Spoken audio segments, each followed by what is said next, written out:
ব্যক্তিগত জীবন Android mobile যদি এক্ষুনি কথা বলা শুরু করে আমার চরিত্রকে উন্মুক্ত করে দিবে আমি কত ভালো। এখানে খুতবায় উঠে বাতেলা মারছি আমি কত স্বচ্ছ, আমি কত চরিত্রবান, আমি কতটা ইমানদার ইমানওয়ালা, আমার মোবাইলে উন্মুক্ত করে দিবে। যদিও দুনিয়াতে না হয় কিয়ামতের মাঠে অবশ্যই করবে। এই কথা ঠিক নয়?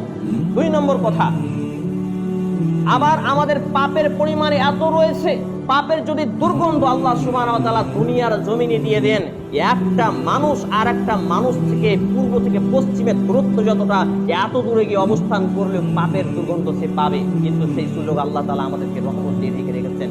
3 নম্বর কথা, আমাদের পাপের ওজন যদি দুনিয়াতেই দেওয়া হতো, তাহলে এই পাপের ওজনে আমরা এত পাপ করি নিজেরা আত্মসমালোচনা না করে পর সমালোচনায় লিপ্ত থাকে, ফেসবুকে, অনলাইনে, অফলাইনে, চায়ের দোকানে, এখানে সেখানে, যেখানে, তাহলে এই পাপের ভারে জমিন ধসে কত গজ নিচে ঢুকে যেতাম আমি জানি না।